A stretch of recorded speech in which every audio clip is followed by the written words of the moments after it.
DJing and producing music, it fit into a category of exploration and experimentation, you know. And for me, the experiment was really to see how far could I go with this career. Why do you think as humans we do such a good job of selling ourselves short? What is it that makes you think that, you know, what you have to bring to the table might not be good enough?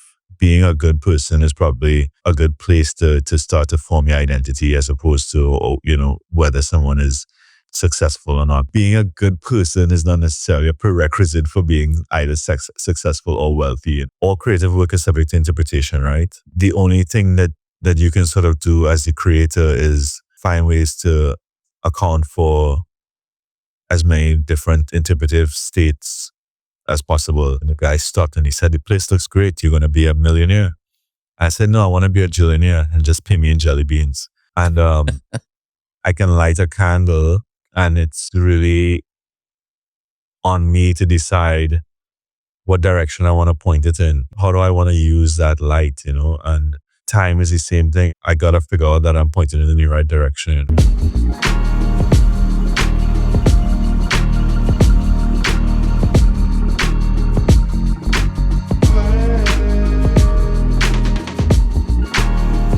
Hey everybody, welcome back to The Blueprint. Today I'm with one of my favorite people on this planet, Chris Leacock. This guy is a DJ extraordinaire, entrepreneur, formerly of Major Lazer, Jillionaire, the man, millionaire, billionaire, gajillionaire. Love this guy. Can't wait for this conversation because I promise you it's going to go way deeper than probably any of the conversations we've had so far. So enjoy the ride. It's going to be a good one. Chris, my man, thank you for coming on. I appreciate it. Thanks for having me. You know what's so crazy is I met you just by happenstance. You and I went on a car rally, Gumball 3000. I don't know. It seems like 10 decades ago, but what was that? 16 or 2017? Something like that? Man, that first one would have been, somewhere around 16. Mm-hmm. The first one was when you guys did, I think, Riga to Mykonos. And I met, was it? Oh no, or maybe it was the one before that. And I met you guys in Ireland. Mm-hmm. Yeah. We had dinner in that castle. Yeah, that was cool. And they served haggis. That was pretty crazy. Yeah, it's been a fun ride. Yeah.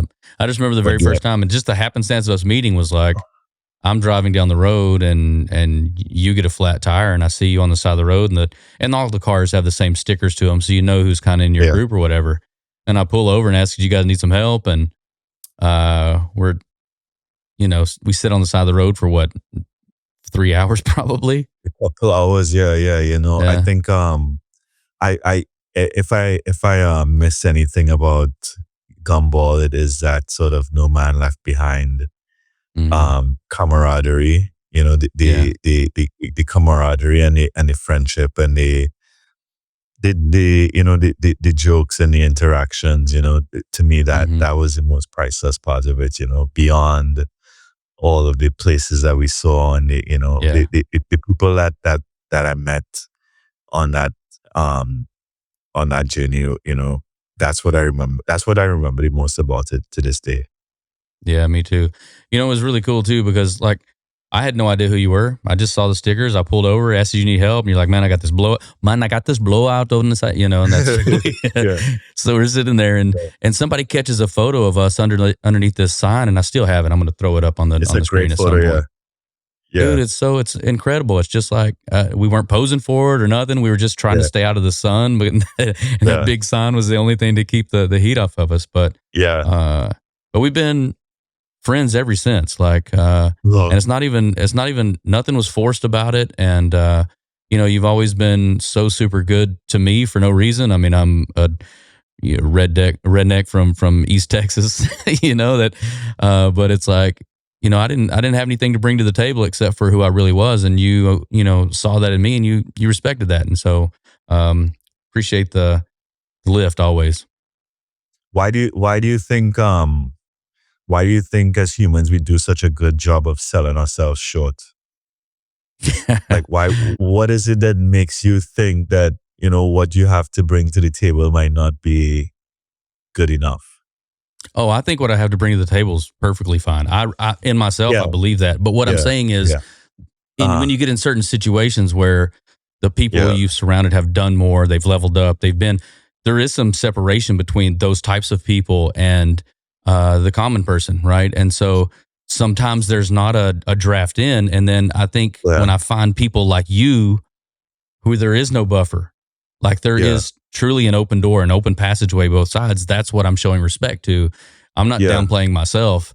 I'm saying yeah, that, like, man, you've done a lot, you've seen a lot, you've been to a lot of places and experienced a lot of things, and you'd never let that really kind of shroud your view of who you are or who other people are as well. And so yeah. that was basically a kudos to you, not a slap at myself. I think we tend to create these ideas that we have a singular identity, and we attach so much of our own personality to this one component of this singular identity, when in fact all of us are made of multiple identities. You can be a dad and a brother and a coworker and a boss and a next door neighbor, and you know each one of those things brings with it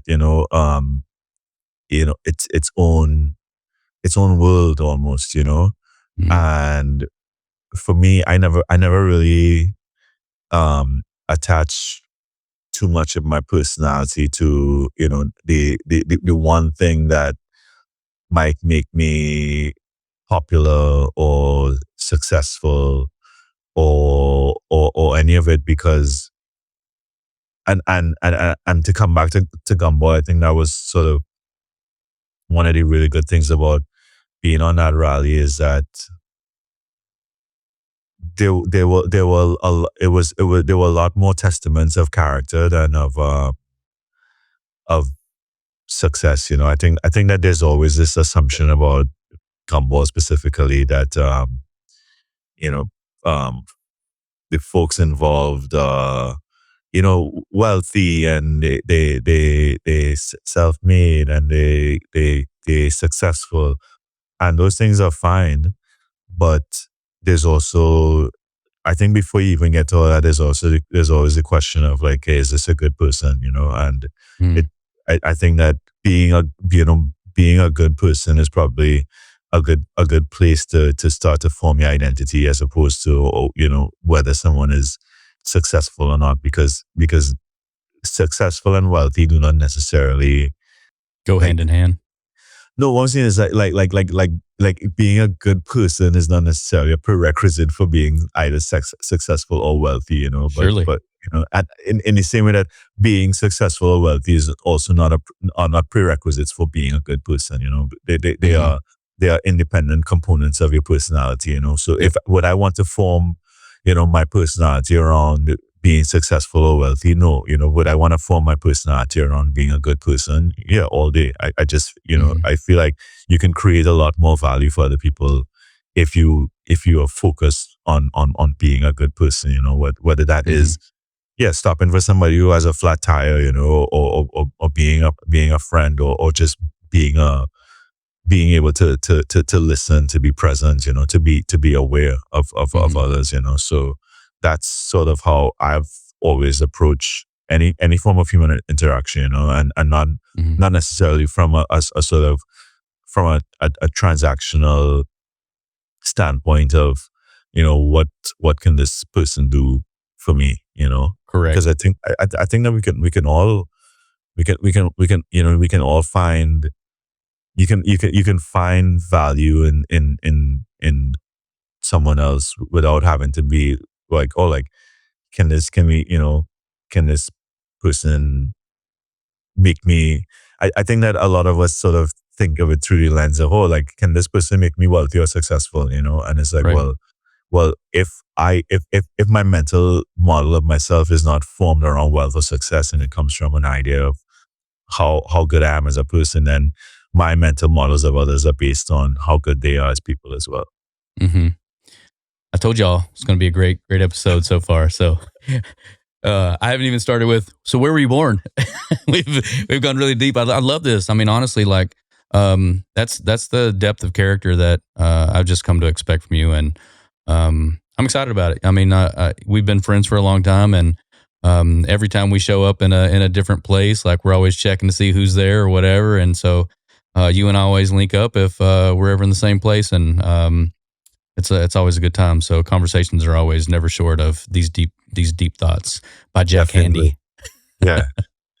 I always thought the reason that you were happy I pulled over is because I was wearing cut off jorts and an American flag T-shirt. You know, Yeah. yeah, Well, I mean that always makes things that always makes things more fun, you know. Yeah. so good. Well, from the beginning, who is Chris and where was Chris born? Trinidad, the Sovereign Republic of Trinidad and Tobago, and just always had a penchant for you know, I guess making things and doing things. Mm-hmm. And I think DJing and producing music sort of just fits into it fits into a category of exploration and experimentation, you know. And for me, the experiment was really to see how far could I go with this career, you know, with this thing that is not that different from being a mechanic or a cabinet maker, you know. I think that they all require constant practice, you know. The only way to get good at a thing is to do the thing. And you know, the more you do the thing and the more you do it at a higher and higher level is the better you get at it. And for me, I always really just wanted to see how good I could get at the thing. And I feel like I'm pretty confident that I achieved a very, you know, high level of operation, you know. The thing that I used to do, I don't think it necessarily exists in the same way that it used to, and that's not to detract from what exists now. Times evolve, and as times evolve, you know, the things themselves also evolve, and people evolve as well, you know. And I think that for me, I got to a point where maybe doing the thing was taking more from me than it was. There was less of a reward in doing the thing than there used to be, you know. So now you get to a point where it's like, well, okay, maybe I want to either find another thing to do, or maybe I just want to kind of put the thing aside for a while until you know, I can sort of muster up the same amount of enthusiasm and excitement they used to have for the thing. Yeah. Well, that's kind of the cliff notes of kind of Chris and the journey.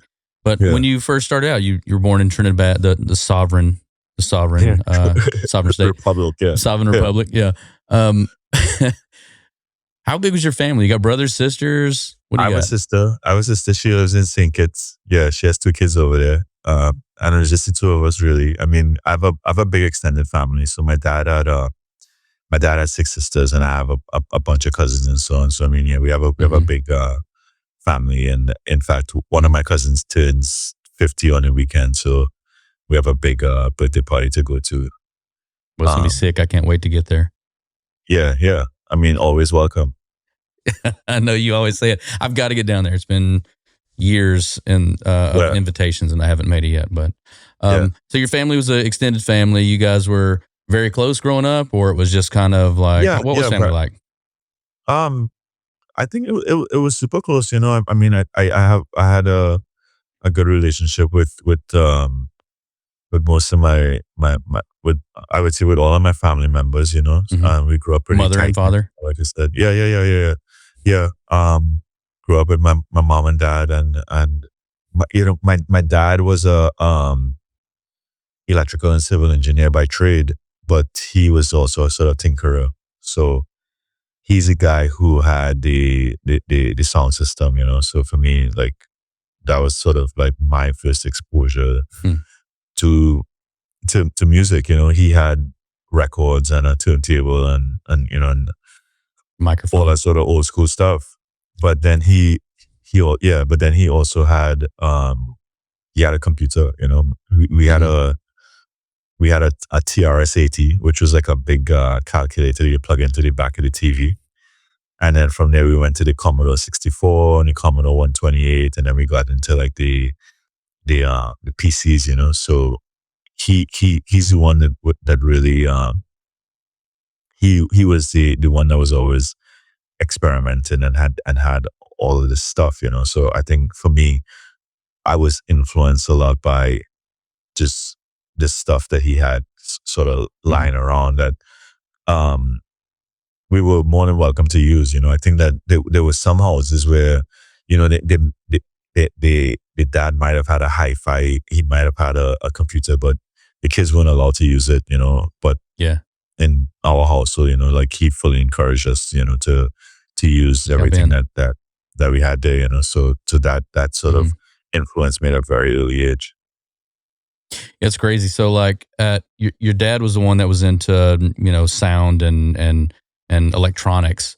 Yeah, As a father, like I'm sitting here thinking about like encouraging my kids and showing them some of my passions and then them yeah, taking the route that you took, which we'll yeah, get to later on in the story, but God, it's got to be so like fulfilling for a father to be like, I did that. Like I yeah. planted that seed, from my seed I planted that seed.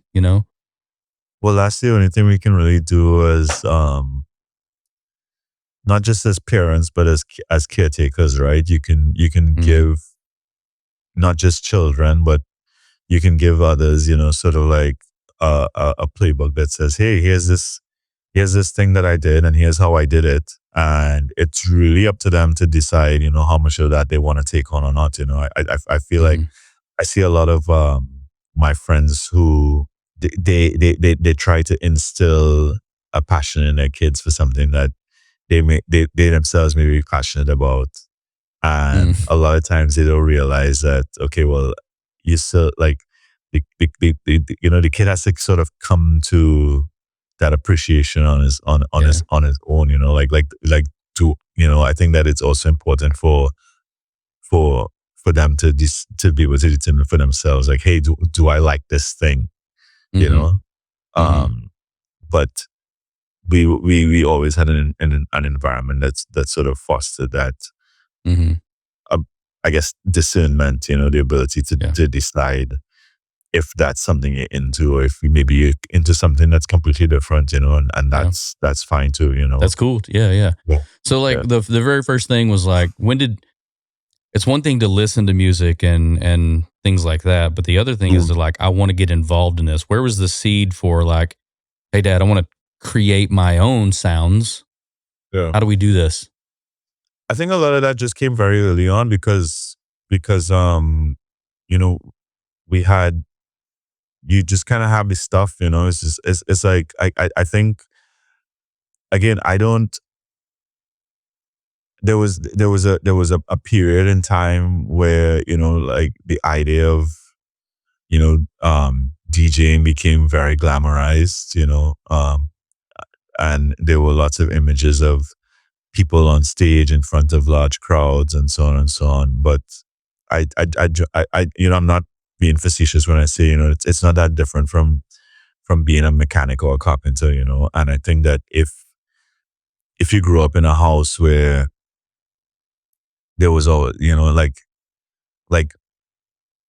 if I grew up in a house where I had like an older brother who was always tinkering with cars, well, then maybe I might have, Mhm. you know, an affinity for repairing cars. I mean, Yeah. they open the bonnet and I don't know what's in Yeah. there. I mean, I Yeah. kind of do. I shouldn't say that, you know, but Yeah. I don't necessarily have an affinity for Yeah. automotive repair, you know, because I didn't Mhm. necessarily that wasn't necessarily part of my environment, you know, in the same way Mhm. that some people might have an affinity for carpentry, you know, because they Mhm. grew up with a workshop. I think it's just kind of like, okay, cool, you have the tools hanging around, and, you know, you kind of put those tools to use and see and see, you know, what comes out of them, and it's ultimately up to you to determine, you know, how you pursue your own curiosity then.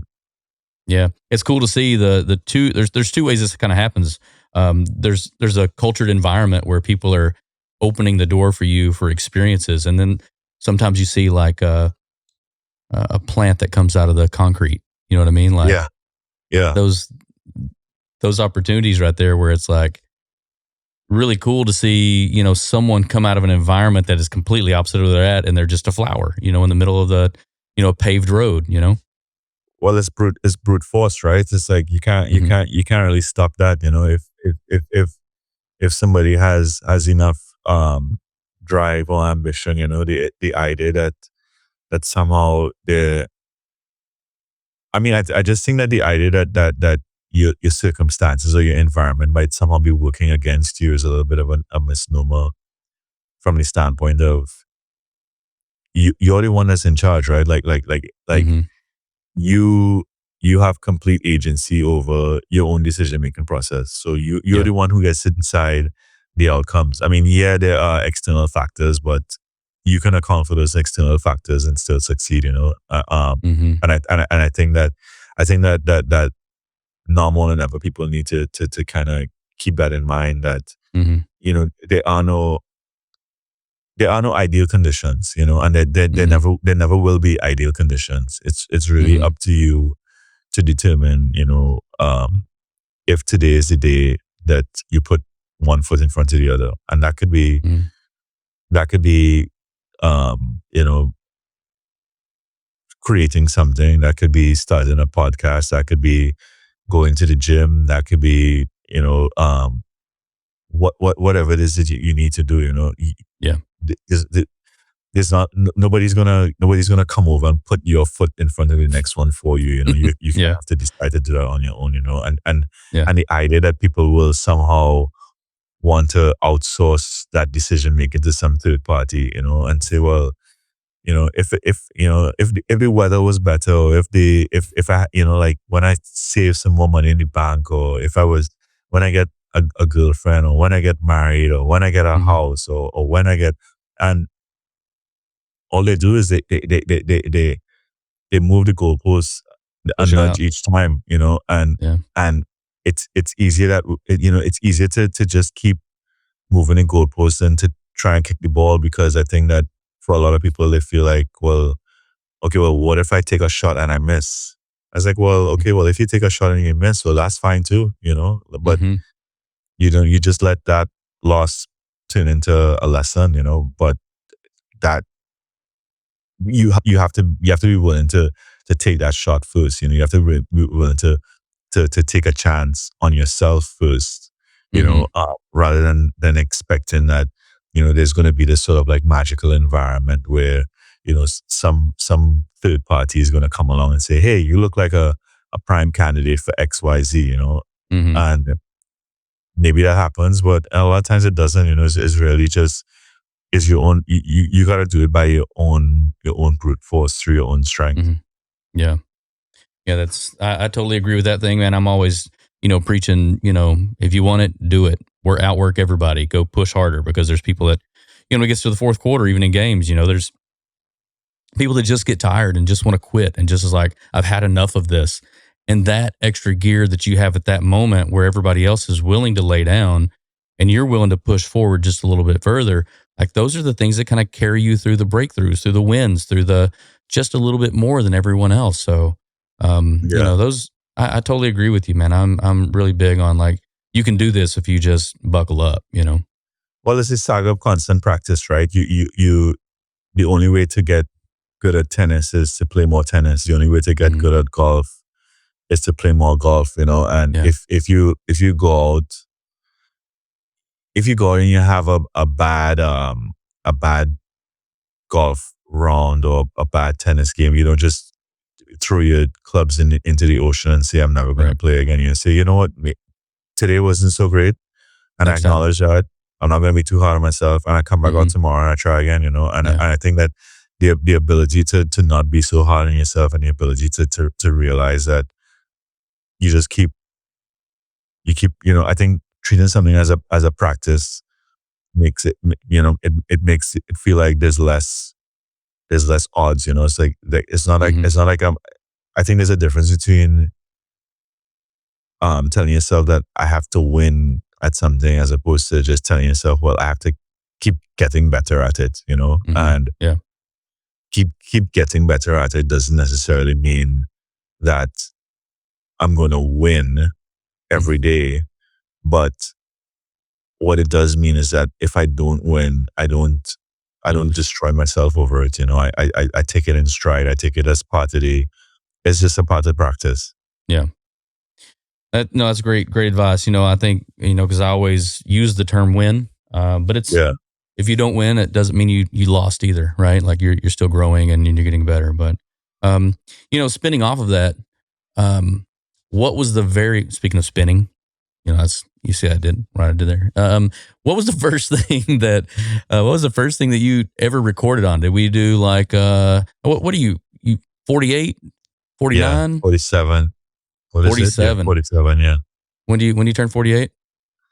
April of next year. So I'm a full year older than you. So we're right there together. So you were there with the the tapes and A side and B side and trying to catch the right song and make a mixtape. That's how you started out, right? Yeah. I would say, I don't know. I must have been in single digits when I was, you kind of hide, and you had the my dad had a lot of he was not a musician by any stretch of the imagination. I think he was just sort of like a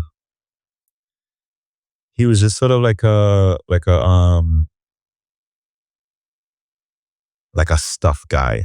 He Mm-hmm. just like so like all of his stuff was like very high end stuff, but he had like all of this professional recording equipment and so on, and it's like you would hide under the you hide at night, and you'd recording music off of the radio and that sort of thing, and playing like his cassettes and his records and so on. So I think that it was sort of something that came at a very young age. But I don't think that I don't think that sort of, again, experimentation and exploration has a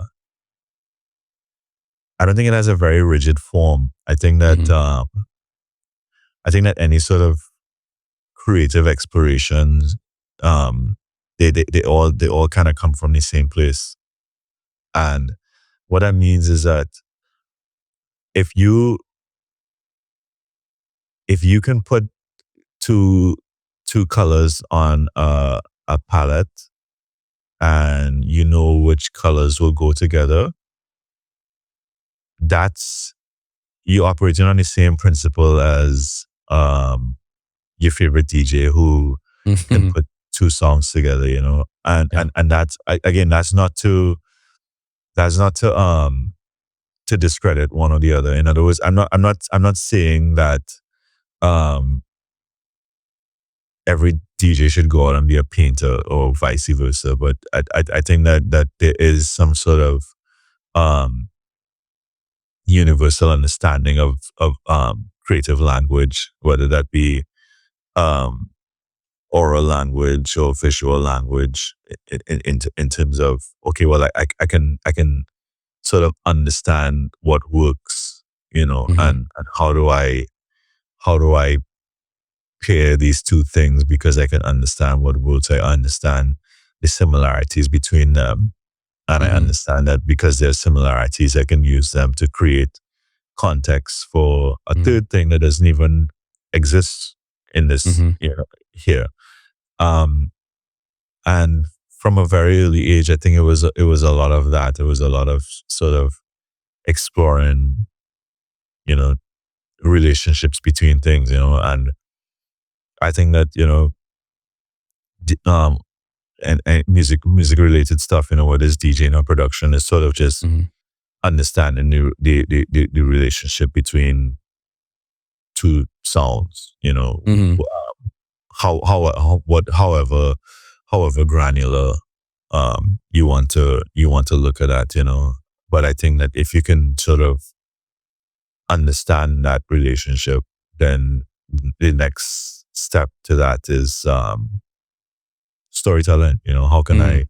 How can I tell a story using these tools that I have available to me, and again, that could be in recorded music, that could be in live music, that could be in film, that could be in painting, dance, Mm-hmm. any sort of classical creative endeavor is really about sort of learning the language first and then Mm-hmm. using that language to tell a story. Because the tricky part Mm-hmm. about learning the language is that you have to sort of understand a lot of what a lot of other people are saying. Mm-hmm. Yeah. You know what I'm saying? Yeah. In order for you to first learn the language itself, and then you have to develop sort of your own communication technique Right. so that when you say a thing, whether it be on film or in a photograph or in a track or whatever it is, Mm-hmm. that the thing that you're saying can be understood, Yeah.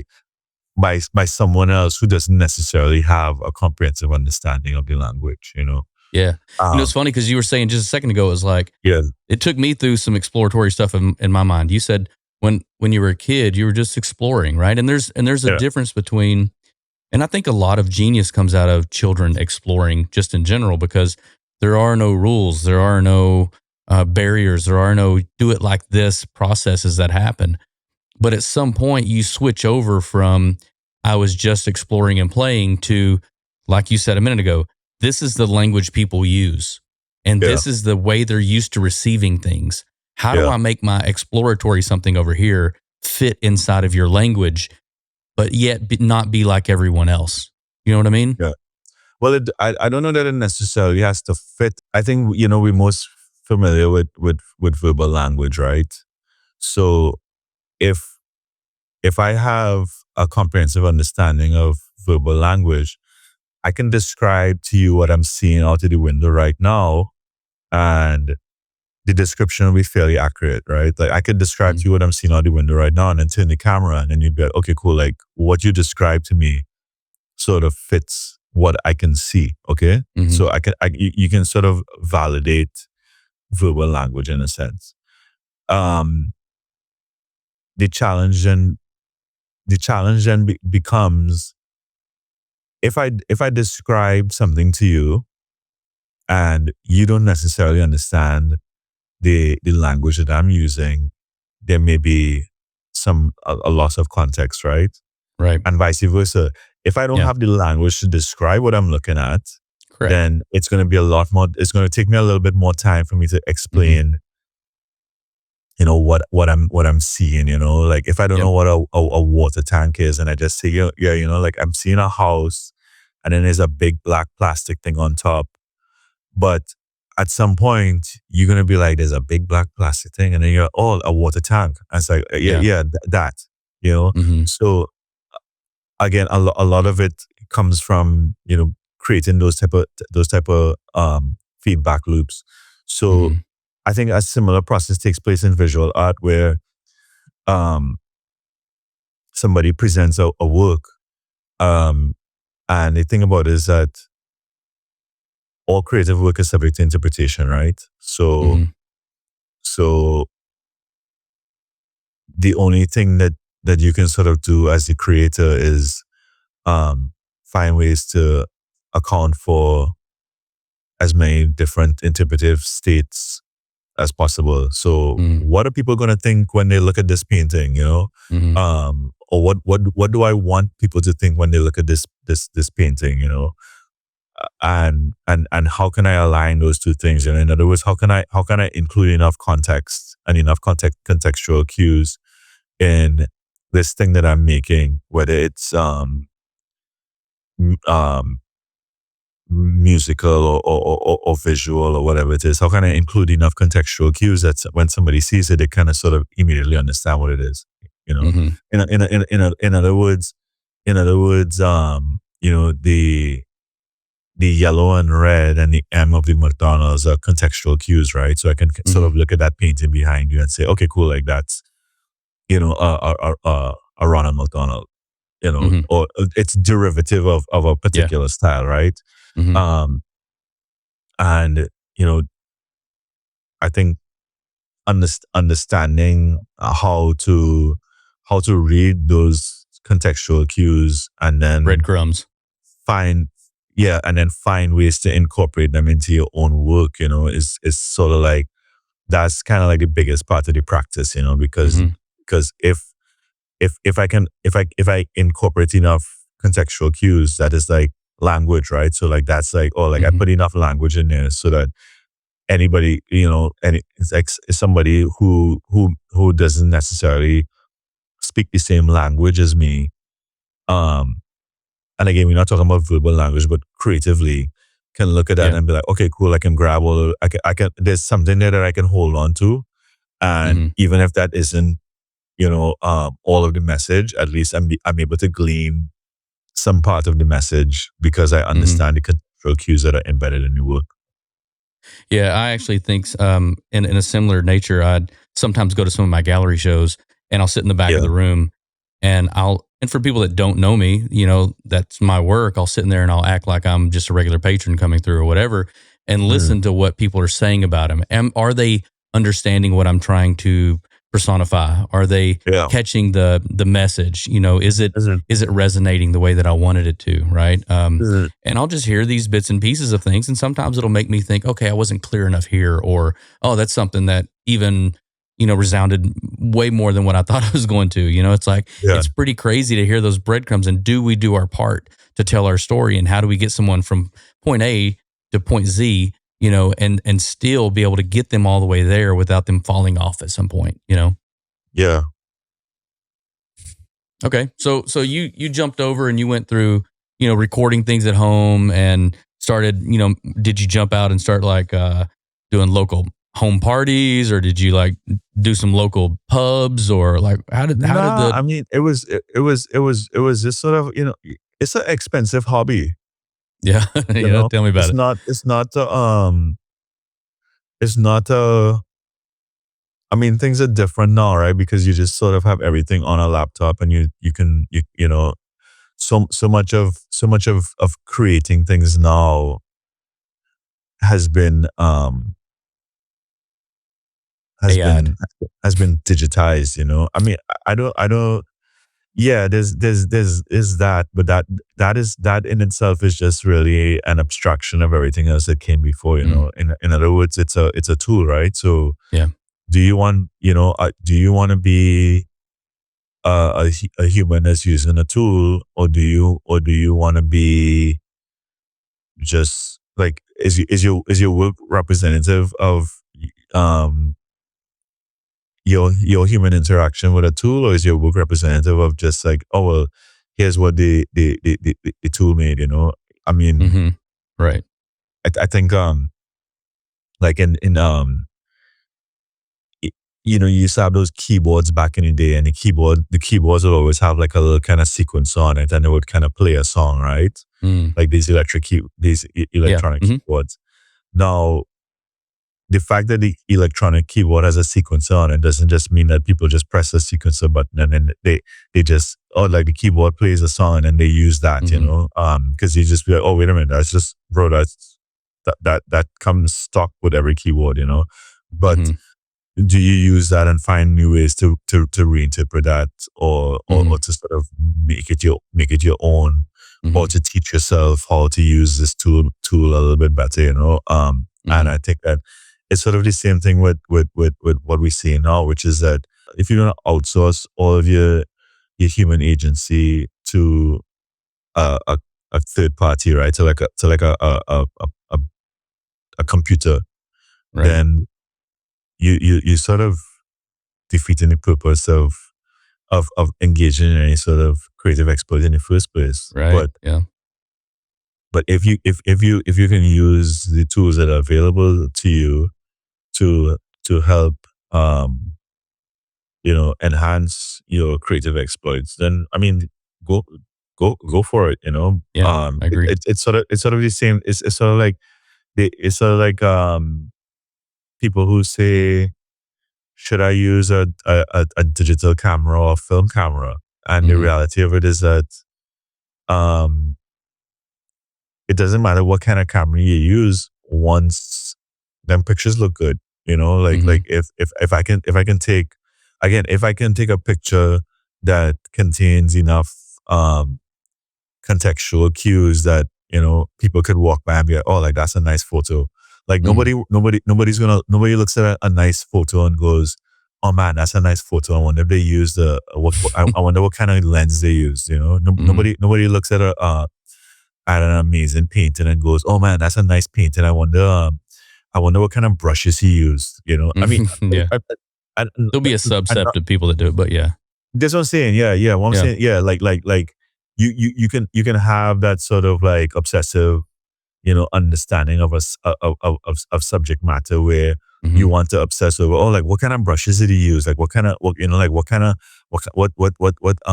what kind of pigments did he use, etc., etc. Mhm. But but that doesn't take away from you know the impact. It's not like you're not gonna find out like, oh, like he used X kind of brush, and now it's like, oh, well, I don't like it. You know, uh, Yeah. Yeah, yeah, yeah. but I think that we sort of like in this age of having to dissect so much creative work, and people not have to justify, oh well, Mhm. yeah, well, this is what I used to do that. And I feel like using artificial intelligence is just another one of those things. Honestly, bro, like if your audience cannot tell that you're using artificial intelligence, well, then that is more of an indictment on the audience than it is on the creator. Right. And that could be said for any number of media across any number of practices. Yeah. It's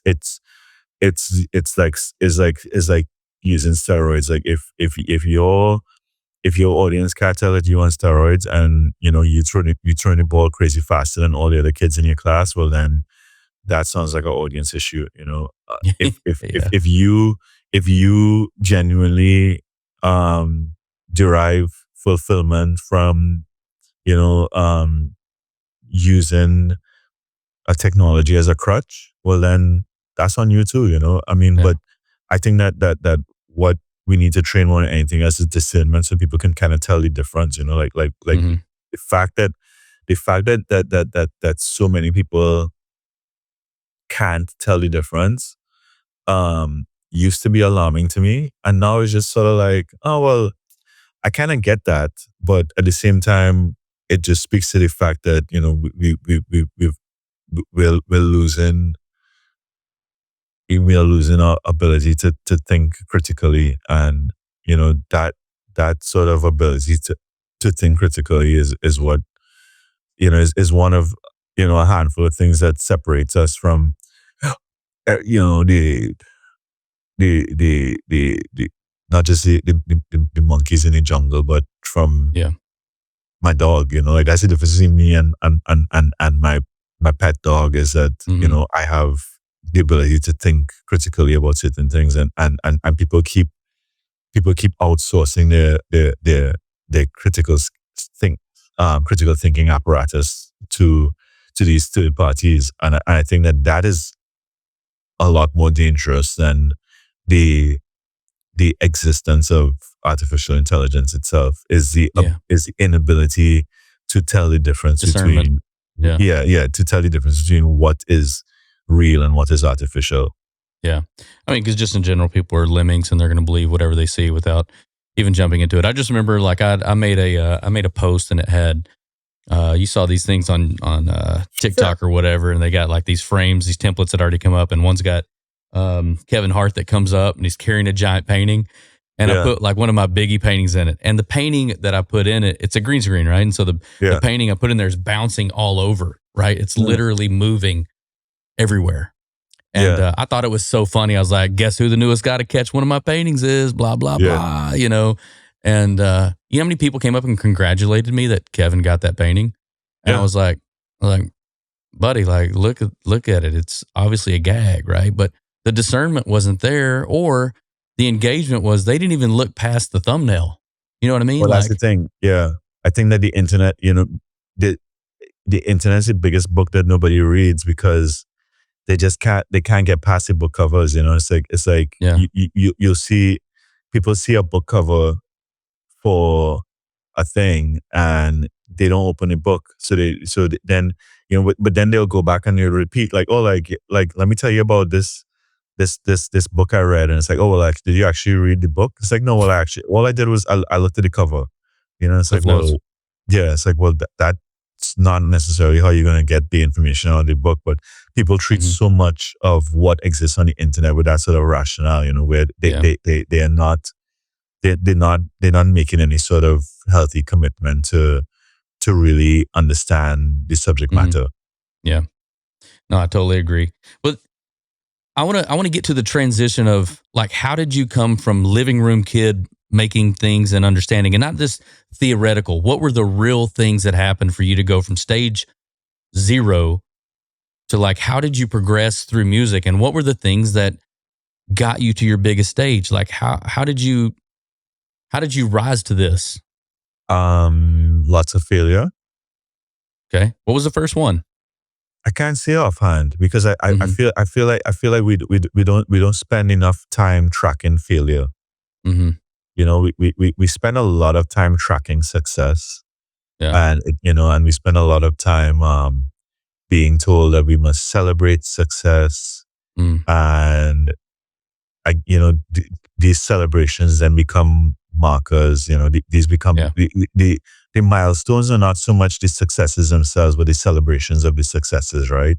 Yeah. And we don't lay any milestones for the failures. What again, whatever that failure might be, you know, whether that failure might be the first gig you did where nobody showed up, or maybe you never even got there because the car broke down, or you didn't get paid, or you got booed, or you know, there's all of this stuff. Like I think that, you know, there's all of these.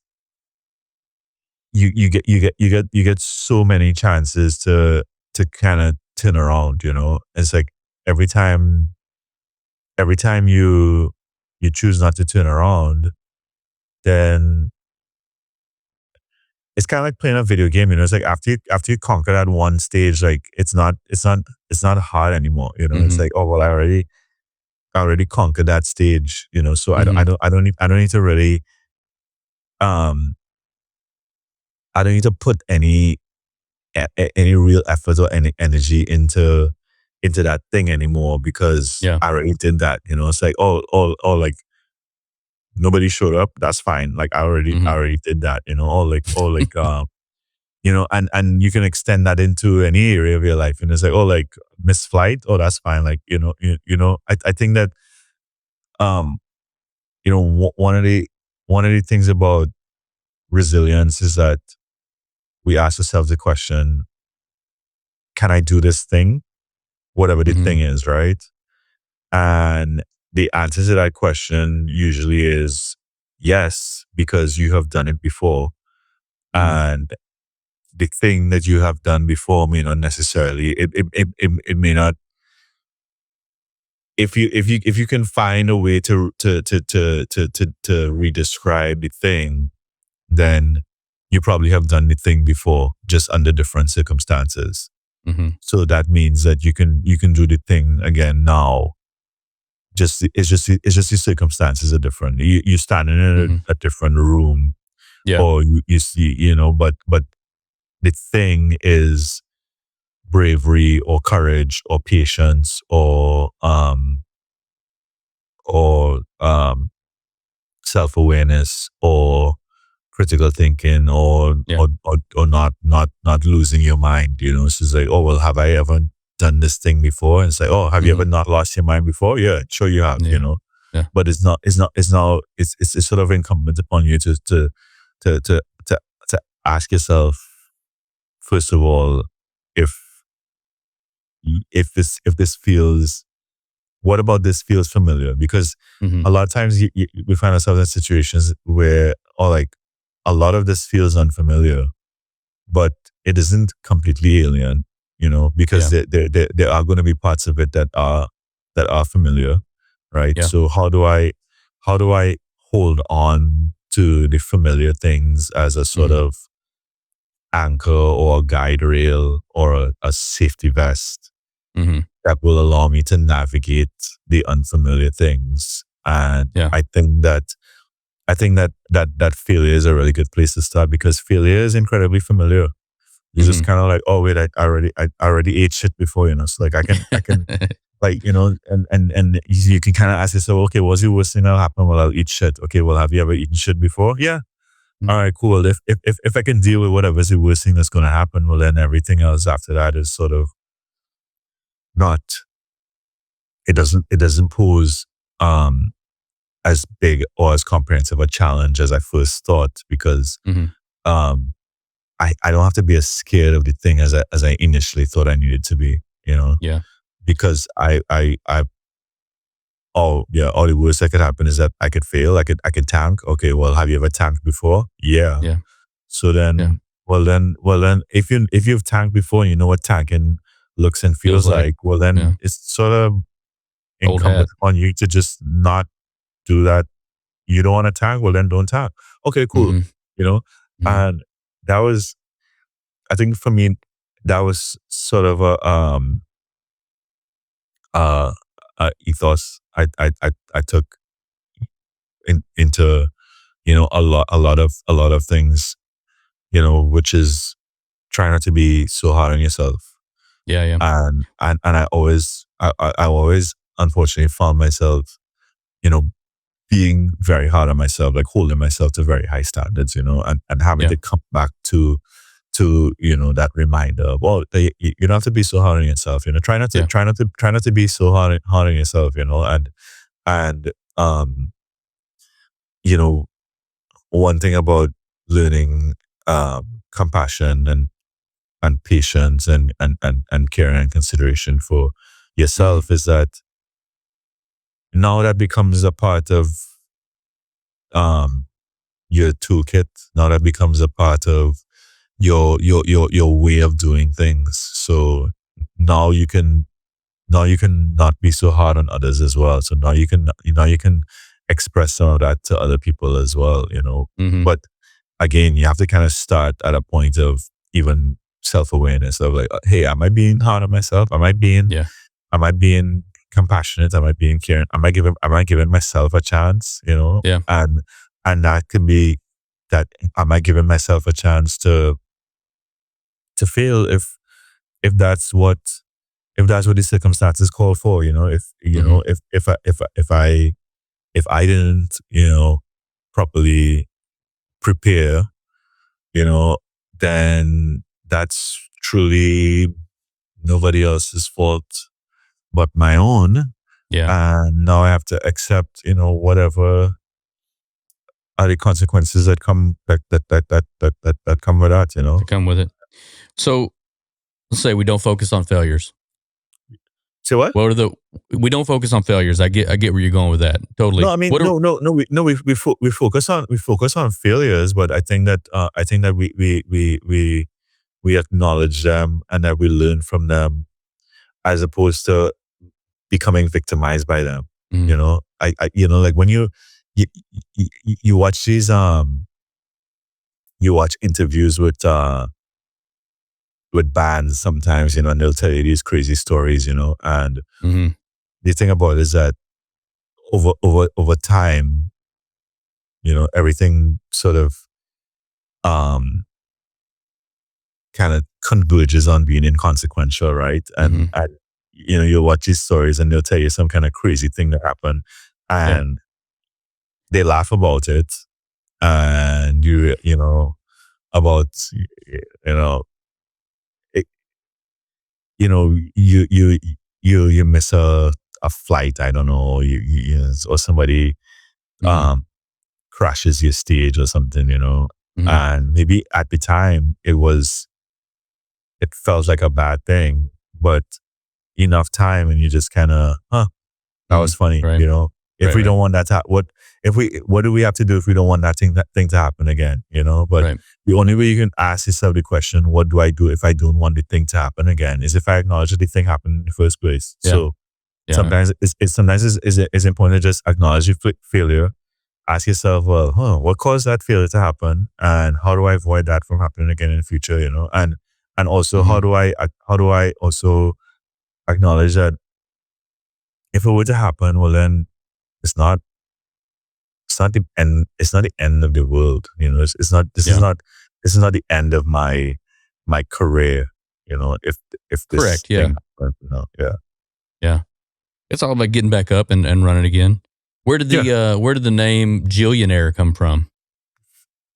And at what age were you when this came out? My teaching career was not this is not like I wasn't like 16 years old laying in bed telling myself Mm-hmm. this is something that just sort of came together.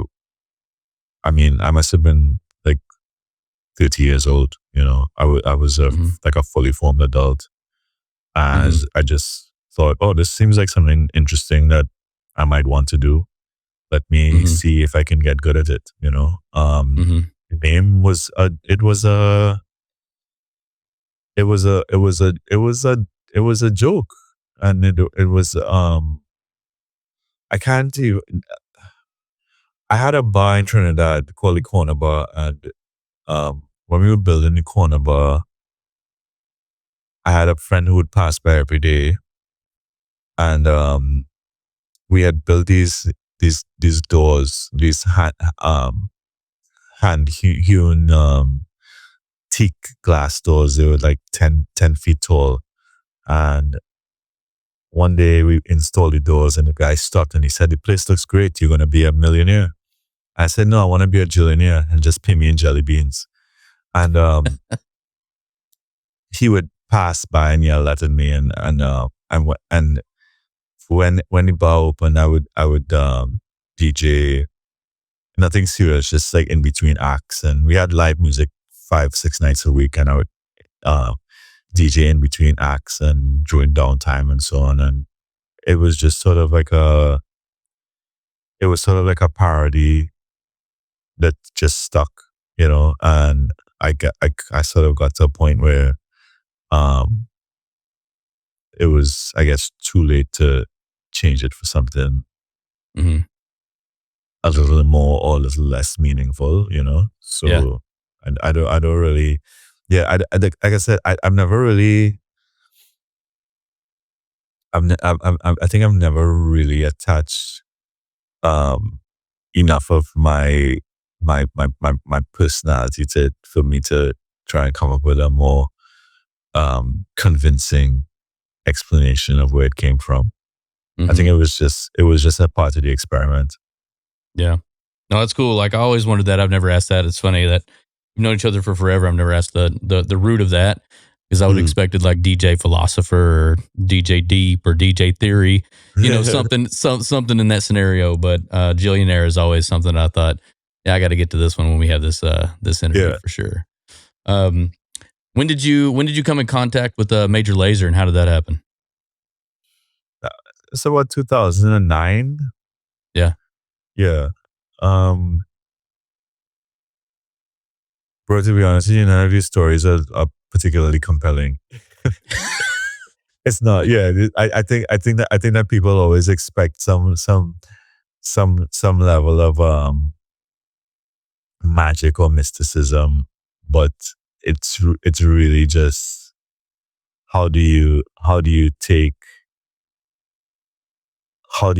take something that you're good at Yeah.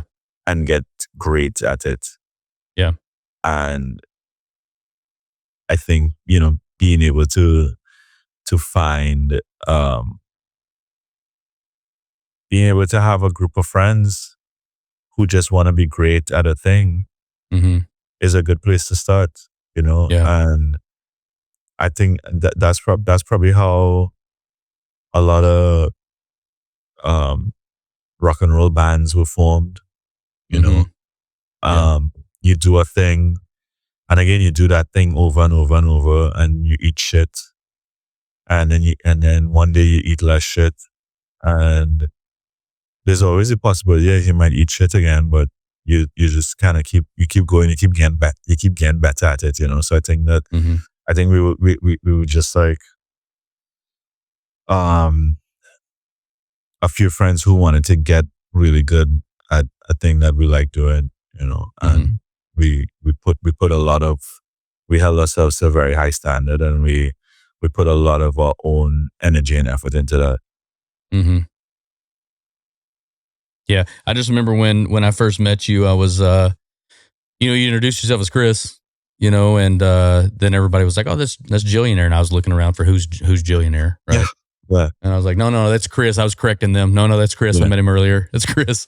And then they were like, no, he's this guy, and he's here's this music, and I just heard some of your music actually for the first time. I was in Vegas, and it was in like a commercial or something, Yeah. And I was like, oh, dude, I just heard this. It was really, really great. So it was, neat to put two and two together to see someone that, when someone does have passion for the things that they're doing, and they talk about this journey of, coming from a seed that, someone influenced them to jump into this vein, or even here's an open door policy to go play, right? Totally. And then it's spin all the way up to build into like a passion of something, and then someone to go completely in and like you said, they're start at 30 and turn it into something in such a short amount of time. Like, dude, that's a huge jump, and that's something to be super proud of. And I hope you are, and I'm pretty sure you are. But I know that a lot of the times you're more in for the philosophical conversations and more about like what makes the sky blue or what makes you feel the way you feel than, to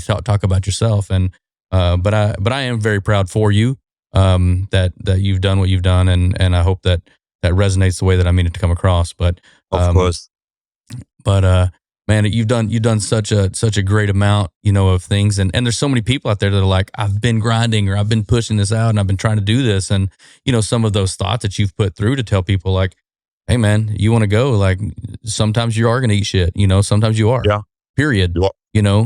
Get used to it. That's the name of the game. I have been the one standing in my gallery where nobody showed up. I have been there. It killed me. It killed me. It broke my heart. And then I've been at ones where people were like, jumping all over the place. So I've always kind of taken the approach of like, I'm not this bad and I'm not this good. I'm somewhere in the middle when it comes to, but at the same time, you know how bad it gets, right? In other words, okay, well, if what's the worst thing that's going to happen? Okay, well, nobody will show up. All right, well, that's cool. Yeah. I can handle that. Been there. Yeah. Yeah, exactly. Yeah. I've done it before, and if I've done it before, that means I could do it again, and I don't have to be daunted by something that I'm perfectly capable of doing. Mm-hmm. Yeah. No, I totally agree with that. And so as DJing, do you even do that at all anymore? Have you completely phased out? Like, I mean, look, man, I know I've gone to hang out with you in Miami before, and it was like, you weren't doing it anymore, but you're like, hey man, I got to stop by this pub real quick and we're going to spend an hour here. Nothing? Nah, I'm in bed by 9. Yeah. I love it. That's so good. In bed by 9 from like when we were in Japan, and you're sneaking me into the back room and I'm drawing pictures on the wall and stuff like this, to like, we're both gray beard and I'm in bed by 9. That's awesome. What's the transition now? Because as you transition out of music, knowing your personality, I know you're not just, in bed by 9 chilling, you must be up by 6, doing something. So, not doing a whole lot. Are you building something? Am I building something? A hotel or a house, or what are you doing? Nah, I think what I do, I think that there's making things. Yeah. And then there's a business of making things. And I think that people tend to conflate the two ideas. And you can make things without necessarily have to engage in the business of making things, Mm. and that sort of satisfies all of your um creative passions or creative obsessions, right? Mm-hmm. Um, and for me, what I found is that, you know, I direct a lot of my creative passion and obsession into making things for myself, you know, Mm-hmm. and that could be anything from um restoring a Land Rover truck to building a workshop to you know, planting a garden. You know, I think that there is, you know, there's there's design that goes into everything, and I am at a stage now where I have I have a lot more time to think about design, you know, and how do I design a life for myself as Mm-hmm. opposed to how do I design things for other people? Because the crazy thing about making things for other people is that now those other people are expected to validate the thing that you made, right? Whereas if I make something for myself, then you know, it I don't need to go seek external validation, Sure. Yeah. and that's not that doesn't make it easier Mm-hmm. because you're dealing with a you know you're dealing with a client that is going to hold you to very high standards. You know, that doesn't make it easier at all, but I think it makes it a lot more rewarding. You Mm-hmm. know, um, does that mean that would I ever go back to making things for other people?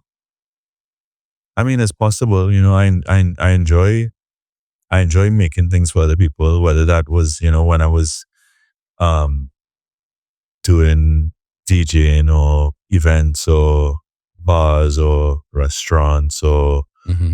you know art shows or whatever it was. You know, like I Mm-hmm. enjoyed those things, but Mm-hmm. right now I really enjoy just making things for myself, you know, Mm-hmm. and really immersing myself in that process. And Mm-hmm. if you know, if a time comes where I feel like I want to share those things, well then I'm doing it on my own terms, as opposed to, you know, from a sort of like business of making things terms where, you know, because the business of making things says, oh, when you make something, you're supposed to show other people so they can tell you if it's good or not, you know, as opposed to Mm-hmm. saying, okay, I made a thing and I don't need anybody else to tell me that it's good because I know it's good, you know. Yeah. And if you're lucky enough to see it, well then, or to participate in it, well then it's highly likely if you have a you know, like if you have an understanding of the language involved in making a thing, then you'll think the thing is good too, you know. But Yeah. the challenge with when making things for others is always this idea of, yeah, how many contextual cues do I have to include so that enough people will understand this thing, so that enough people can tell me that it is good, as Yeah. opposed to the complete opposite of that, which is like, oh yeah, somebody should be able to just know that it's good, but it's not. Its goodness isn't contingent upon whether they validate it or not. Mm-hmm. Yeah. I actually made a post about that about a week ago saying nearly the same thing. Is like, not concerned about your opinion. Like, Yeah, here's something is, but at the end of the day, like if I'm happy with it, then I'm happy Yeah. with it, and that's all that really matters. Outside outside opinions don't really reflect whether I'm pleased or my opinion or Yeah. whether I validate this thing or whether I don't. Like, I think that we put too much on other people to tell us whether we've succeeded or whether we haven't, because sometimes I think we're unsure for ourselves, you know. Yeah. But at the end of the day, it's just what's our happiness level with the thing that we've produced, right? Yeah. Are you satisfied? Mm-hmm. Yeah. What's the vehicle you're working on right now? A Land Rover, a series 3, Mm-hmm. which is the ones before the Defenders. Yeah. So we have a couple of them kicking around, and we have one. We have we have two of them in the shop right now, but we have one of them that's sort of.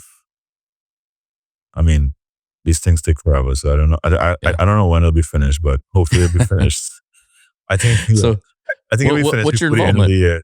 Huh? What's your involvement on these? Are you doing the mechanic work? Are you doing like body work on these? Are you like sourcing parts? Like what's your role? I don't like the term creative direction because I feel like it's an empty catch-all that sort of destroyed a lot of creative work. Yeah. Mm-hmm. I think my role is to sort of conceptualize what it is I want to create, Mm-hmm. and translate enough for that into context that the people who actually have to do the work can understand. You know, it's sort of like you have to go into the future and pull out this thing, and then you have to come back and describe it to a bunch of people, and they are going to be like, "Oh, I have no idea what you're talking about." So then you have to go and you have to find another way to describe the thing, you know. Yeah. And even you know, it's the same process, you know. Eventually you can embed enough contextual cues in it that the person understands, oh, like this is what, okay, I understand what it is you want to create, and I understand why you are so adamant about creating this thing. And it's an interesting exercise because I don't expect my creative interests to align with those of the actual artisans who are doing the work. Mm-hmm. But what I expect them to do is to understand and respect my creative interests. Yeah. And because I understand and respect their artisanry. So I have a lot of respect for what it is they doing, you know, whether it's as mechanics or painters or electricians or whatever it is, you know. And I value their feedback and I value their input, you know. But ultimately, it's sort of up to me to describe to the best of my ability, you know, the intended, the proposed outcome, so that we can all kind of work together to achieve those proposed outcomes, you know. So it can be collaborative in a sense, you know. But yeah, my role, I guess, is more of like a project manager. Yeah. Visionary. I think that's one way of putting it. I mean, I think that visionary sort of sometimes can imply that, you know, the common man might not have a vision of his own, as opposed to me just having a very comprehensive understanding of my own vision, you know, and then having to now learn the language associated with that so that I can communicate my vision to others in a way that they can understand, you know. And again, that has nothing to do with whether they agree or disagree or appreciate, you know. Understanding doesn't necessarily call for agreement or appreciation. It stands on its own, you know. So it's like, oh yeah, I understand what you're doing, you know. And then what that creates now is a is a sort of cycle of validation where somebody can now come back to you and say, you sure you want to do that? Mm-hmm. And then you have to now ask yourself, well, do I really want to do that, boy? Like one of the like with the truck, one of the decisions we had to make was, I don't want to use any filler, right? When they're doing the body work, Yeah. Mm-hmm. right? Because Bondo. these trucks are all aluminum, right? Mm-hmm. And these guys, they don't work with a lot of filler, but they want it so that when the vehicle is finished, it looks like completely smooth and like brand new. And my thing is like, yeah, that's fine, but this truck's also 40 years old, so like we need to account for the fact that it's 40 years old. And I think that we can achieve um uh a level of completion that still remains Respects it. authentic and again and respectful to the vehicle's age, and the guy was like, oh yeah, well I get that, he still really want to put filler all Some over it, Bondo. which Yeah, is, yeah. but he's like, all right, cool, yeah, I get that, so is he gonna is his next project gonna be no filler? Impossible. But at least now he's sort of like, a big part of, collaborative creative projects is creating buy-in, right? Because you have to sort of find ways to influence the people that are working with you. Yeah. That while your ideas, while you respect them as the subject matter experts, and your own ideas may be unconventional, the goal of collaboration is to sort of meet in the middle. Like how you as a subject matter expert, how can you execute on my unconventional idea? And that I think that's a part of it that brings all of us that are involved, the most fulfillment. Yeah. I remember when I used to come to Miami. Yeah. Every time I came, you would always come and pick me up, and which was always awesome that I got to hang out with you for the week or the weekend or whatever it is that we were doing. And but you always took me to some galleries or got me into some spots and places I wouldn't have had the opportunity to get to. And so it was always really cool to see how much you really respected those artists that were out there, and you were a lover of the arts as well, and a huge collector. I found out not until later, but when I stepped in your house and saw all the paintings everywhere. But are you still a large collector? I never liked that word. What would you use instead? What would I use instead? Appreciator. I like appreciator. Yeah. I feel. I mean, this is just my own person. These are just my own personal hang-ups, right? I remember it was I think it was during COVID, so that'd be like 5 years ago. And it's like just how we talking now. My friend had a little thing he was doing, and he invited me on, and his series was on collections, right? And he's like, so we talked for a while, and he goes, okay, so like, what do you collect? I was like, I don't collect anything. And he got so mad, and he's like, well, why are we even having this conversation? Because I was like, I think appreciation is probably what I'm way more into, like appreciation than collection. I think that I have met people who collect things for the purpose of sort of like having flipping the a thing, resale, or yeah, or whatever it is, But for me, it's just like I just have the thing because I like the thing, I view all of my possessions as some part of a collection, really, and that could be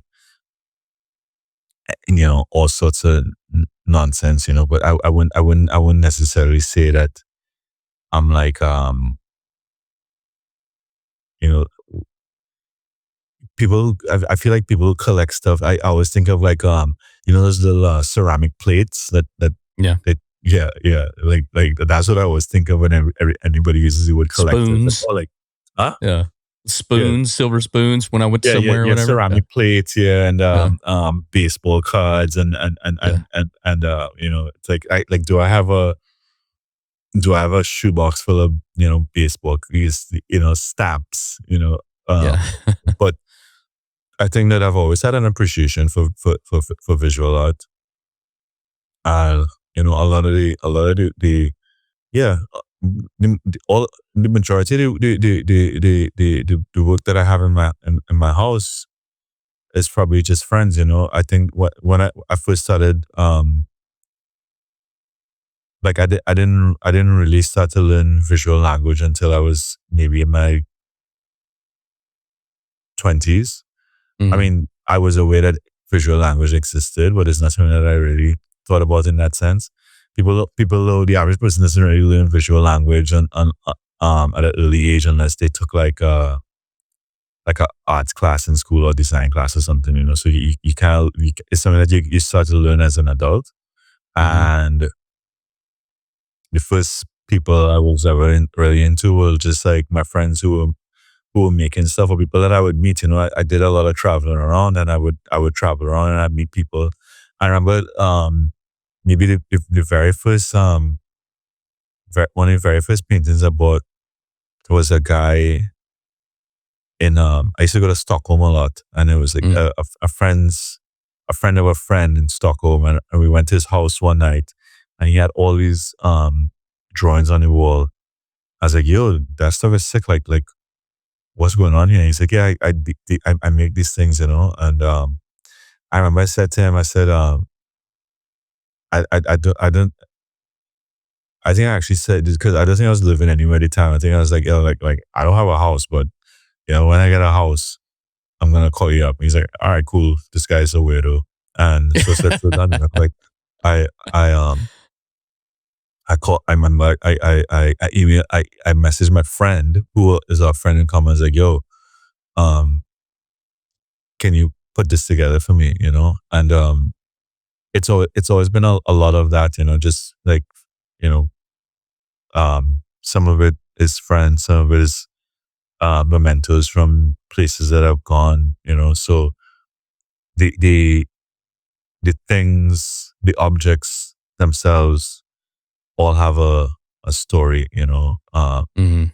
So and the story isn't that, oh, I'm a part of a anonymous collection. It's like, oh, well, this is from some market in Djibouti or some stupidness like that. So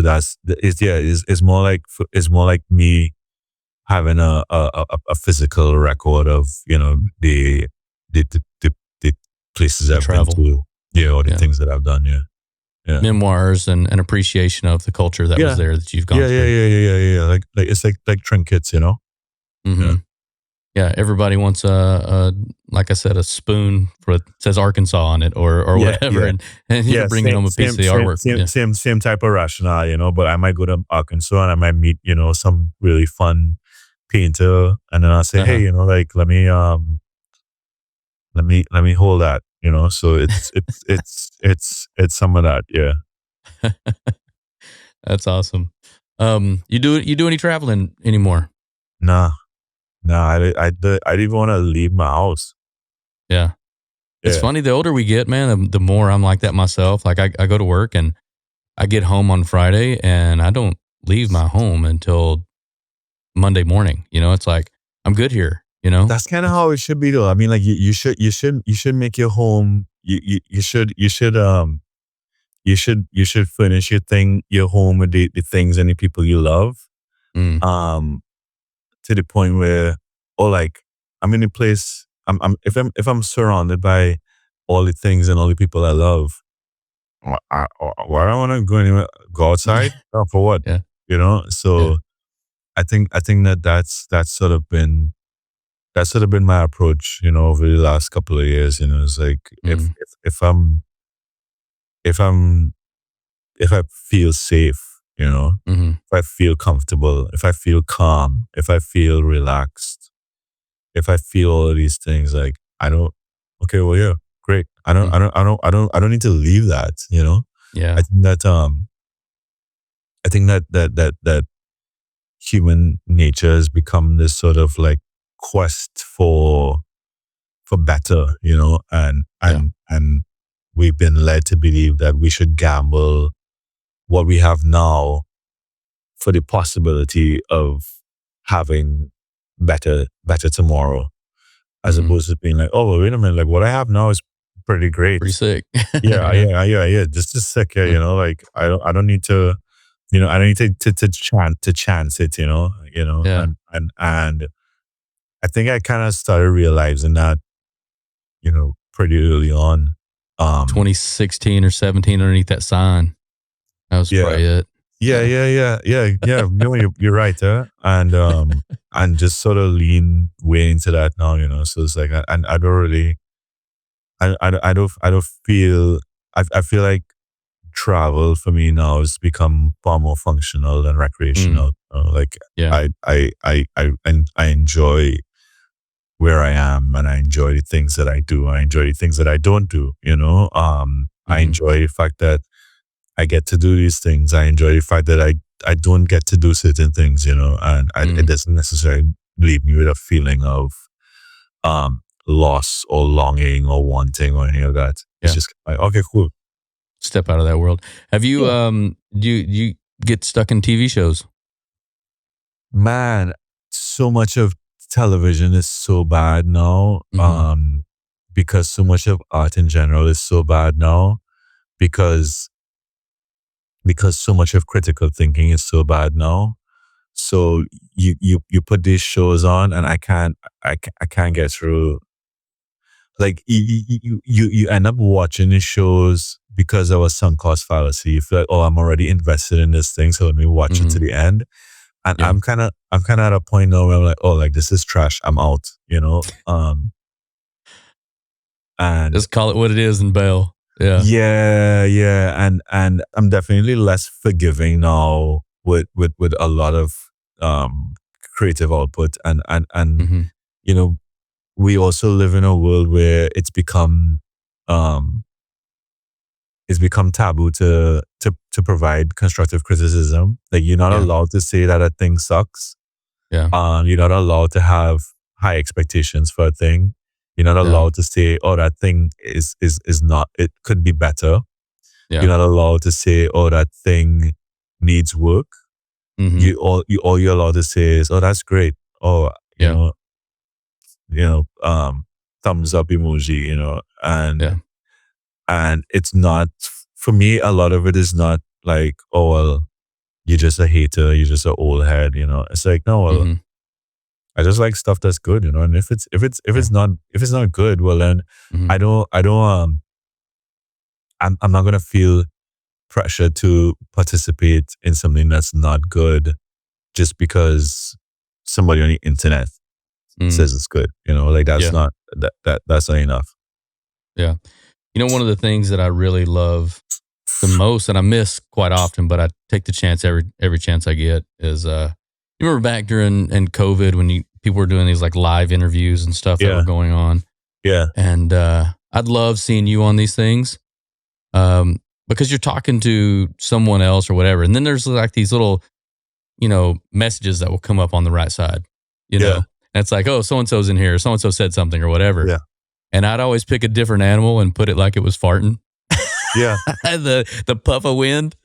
And I would throw it into I wouldn't say anything. I would just put emoji and then puff of wind. And I would see your face and you'd do that face right there yeah, during the middle of it. It was always one of my most favorite things to see, like, can I break him real quick? Can I yeah, catch him seeing this? And can we communicate without really communicating with everybody else? So yeah. I really Contextual enjoyed cues, that. Yeah, yeah. Yeah. It becomes a form of language. Yeah. Yeah, Yes. Yes. But it's so funny because that was a standard of emoticon that we got to where we were putting across on several different posts or videos. That you ruined for everyone else. Yeah, but I had a good time. That's all that really mattered. Yeah, but, exactly. I'll tell you another thing. I can really appreciate like just that you had time for me because because I know who you are, and you don't take time for and you're blunt about it. If you don't like it, you don't care. I'm not wasting my time. I'm very cut and dry on the things that I like and the things that I don't like. I'm not wasting my time. So I can appreciate the fact that when you did take time for me, it was a genuine response to friendship, and I appreciate that. And I just wanted to let you know, like, it's always been there, and I've always had like, great respect for you and the way that you treat me in general, and that's been awesome. I mean, it's important that we decide how we spend the resources that we have available to us, right? I think that we're generally taught that we have a scarce amount of resources, and that we run out of time, we're running out of patience, we're running out of money, we're running out of respect, we're running out of all of these things. But the reality of it is that we're not really running out of any of it, but it's just it's more important for us to think about. I don't think it's something that is running out. I think it's something that has to be consumed. It's like lighting a candle. Like I can light a candle, and it's really on me to decide what direction I want to point it in. Like how do I want to use that light? And the time is the same thing. It's going, and I can choose how I can choose how I wish to administer that resource, but I gotta figure out that I'm pointing it in the right direction, and I think that learning to do that, but also to be compassionate about it is a pretty useful skill, because how you consume your resources is really going to determine your own quality of life, right? So whether that's, like I said, time or patience or consideration for others, all of these things, we need to kind of keep a good eye on. Yeah, I feel that. I want to end this with a question of, are you heavy into music now? Listening to music? Enjoying music? Steely Dan, Paul Simon. Yo, white boys used to have slaps back in the day. Doobie Brothers. I listened to a lot of older music. Yeah. I can't really say that I'm not familiar with any newer music at all, unless it's like some kind of like jazz or something. My musical tastes are very sort of like stuck in the 70s and the 80s right now. I noticed that even after I came to know your music from the beginning, towards the end of you doing what you were doing, like a lot of your flavor, in my opinion, really kind of changed. It went from kind of like an EDM thing to an island theme. You still into the island vibe at all? 100%. I think that for me, particularly in music, it was a case of saying, how can I create context for Trinidadian culture, Trinidadian Caribbean culture through film, visual arts, photography, food in restaurants, and music, Yeah.